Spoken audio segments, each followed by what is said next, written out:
Hello, in this video we're going to talk about Le Chatelier's principle, which has a bunch of applications in everyday life and in chemical industry and chemical reactions. It's actually something that we use a lot in chemistry, so let's talk about it.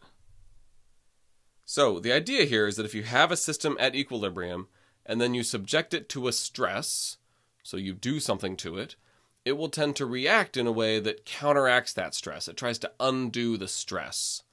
So at an equilibrium, you're looking at the macroscopic properties of a system, be it concentration, pressure, what have you, and they're generally constant, okay, but then you can mess that up. You can change the concentration of a reactant or a product. You can change the volume or pressure of your gas that you're dealing with. You can change the temperature, things like that. These will all affect your equilibrium in some way, and it's really helpful to be able to figure out how that shifts your equilibrium position so that then you can know what happens to your system. And then this last point on the bottom is really important for synthetic chemistry, is that you can perturb the system in such a way that it's going to make more products, and then that's really useful because you have some reaction that didn't make very many products, man. But if you perturb it in a way, you can get it to make a lot more products, and that's useful. Okay, so let's do some examples here. So say you add or remove a reagent. What happens? And this is also true that if you change the partial pressure. And so this is phrased in terms of partial pressure, but it works just as well for concentration. So, all right, what happens here? If you increase a product or decrease the reactant, what that does is it makes this bigger, right, if you increase the product, or decrease the reactant, it makes less of this. And then that's going to make your Q bigger, so your Q will go up. And then your Q will be bigger than your equilibrium constant, because if you start at equilibrium and then you perturb it away from equilibrium, now you can deal with Q. And then if Q is bigger than K, your reaction is going to go back to the left. So what you did is you added a product, you put products in here, and then your equilibrium position shifted to the left overall. And then it stops after some time, but it still has these shifted concentrations because you perturbed it and then it came to equilibrium again. So you added more products and then your system shifted to try to make products go away by turning them back into reactants. So it tries to ease the stress on the system. Now the other way around is if you make more reactants or make less products. So I'm going to make more of these, of those, and then that means that's going to make more of this. And if this number on the bottom gets bigger, then Q gets smaller. Now if Q is smaller than K, because we're no longer at equilibrium, we perturbed it, Q is smaller to K, this thing's going to go forward to the right. And so, all right, so this goes forward to the right. If you add more reactants, it shifts to make less of those reactants and turn them into products. Kind of shifts away from whatever you just did. And this is where it becomes really useful for synthetic chemistry. If you had some magic way to get rid of iodine, so remove a product, then it's going to shift your overall reaction to the right to make more products, and maybe that's useful, right? In this particular example, it's not useful, but say you have some reaction that produces water, and if you basically dry the reaction out as you're running it to get rid of water, it's going to push the reaction farther to the right and make more and more products, which is super useful. All right, stuff also happens when you change the volume or the pressure, and this is specific to the gas phase reactions. And this is the example we'll use. Say you have some simple system that goes between something in 4s and something in 2s, in this case phosphorus. So if you increase the volume, which is the same thing as decreasing pressure because the ideal gas law says so, what you're going to do is it's going to make more gas molecules because effectively you decrease the pressure, so the system is going to shift the equilibrium to try to make more gas molecules.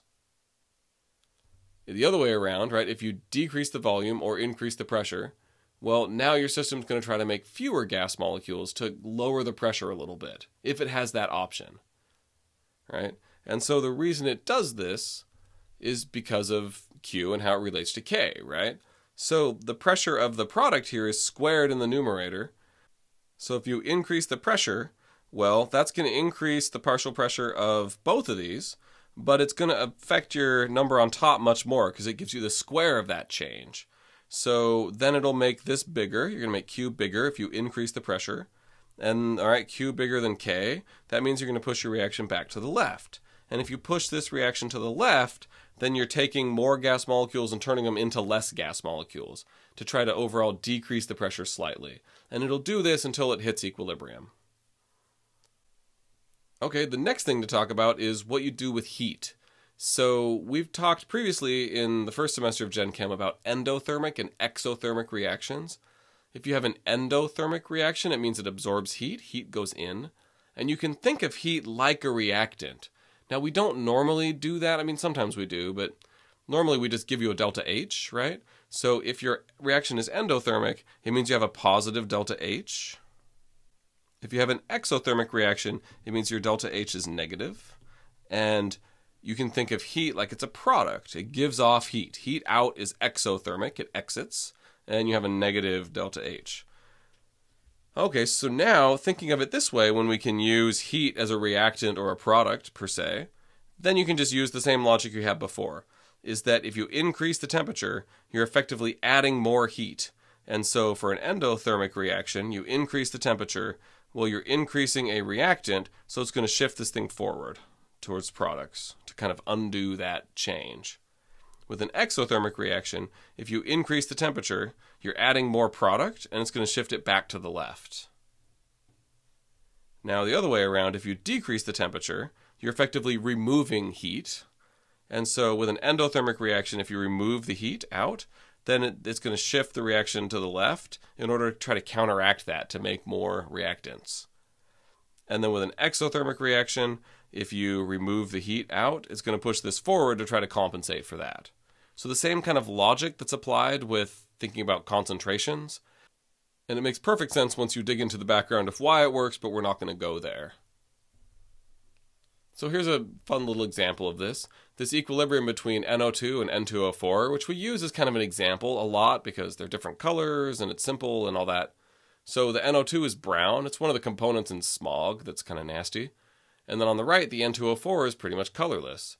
And so this reaction is exothermic. The delta H is negative, less than 0. And so, all right, so this is exothermic. And on the right here, we plunge this in ice. And so that's going to decrease the temperature down. And then that means you're effectively removing a reactant.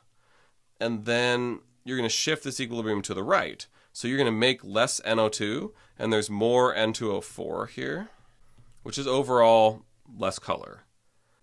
Now, if you put this in hot water, the opposite thing happens. You're effectively adding heat, so that means this is going to shift this reaction to the left. It's going to make more of the brown NO2, and then this has more NO2 in it. And so that's how that works. Now, one last thing to talk about is what happens when you have a catalyst in. And remember, a catalyst is some substance that increases the rate of the chemical reaction, but is not actually overall consumed. And so say we have this process where you're making ammonia from nitrogen and hydrogen with an iron oxide catalyst. Well, here's your form of the equilibrium constant in terms of pressure. Here's delta H, all that. But overall, the catalyst doesn't change the equilibrium composition at all. It just makes it go faster. So it's not going to change really the position. It's going to change both the forward and reverse reactant rates. And it's not going to affect equilibrium. Catalysts are for rates. They're not so much for equilibrium. So, if you lower the activation energy barrier, it can both jump forward and backward more readily. So you're not really going to shift the equilibrium position at all. All right, now it's time for some practice. So say we have this reaction. What happens if you increase the concentration of Al2,6, which is a reactant? You make more reactant. What's going to happen? Well, this is going to shift forward to make more products to try to undo that change. Now, what if you change the pressure? These are both gases, and there's one thing on each side, but overall there's 2 moles of gas on the right and 3 moles of gas on the left. So if you increase the pressure of the system, this thing's going to try to compensate to make less gas molecules, which will then decrease the pressure. So it's going to shift it to the right to make more products. If you do it the other way around, you decrease the pressure, it shifts left. If you have some reaction where you have the same number of moles of gas on both sides, changing the pressure isn't going to do anything because there's not really an advantage there. Okay? Now what about the temperature? If this reaction's exothermic, what happens here? Well, remember, if it's exothermic, you think of heat as a product. And so if you decrease the temperature, it means you're removing a product, which will then shift this equilibrium to the right. And it will make more products. All right. And then what happens if we increase the volume? Well, if you increase the volume, assuming other things are constant, you're going to decrease the pressure. Now, then it's the other option here. So you decrease the pressure, so then the system is going to shift left in order to make more molecules of gas to try to counteract that, so then we're shifting to the left and making more reactants. All right, now finally, what if you add a catalyst to this? And well, a catalyst just makes the reaction go faster, but doesn't shift the equilibrium position necessarily. And so we're going to say this stays the same. It doesn't change. So that's Le Chatelier's principle. Again, it's important in a chemical context because if you were to remove a reactant, you could shift your reaction back to the left. That's not so useful. But if you remove a product, that's great. You can shift your reaction to the right, make more products. And, all of your biochemical systems in any biological system is in equilibrium all the time. And so if you perturb that equilibrium, you can make more or less of different molecules and take advantage of that. So you can kind of think of equilibria as just being balanced carefully, and you can prod it one way or another depending on what you do to the system. And it's useful to know, and you can take advantage of it. So that's all we have. Thanks for watching.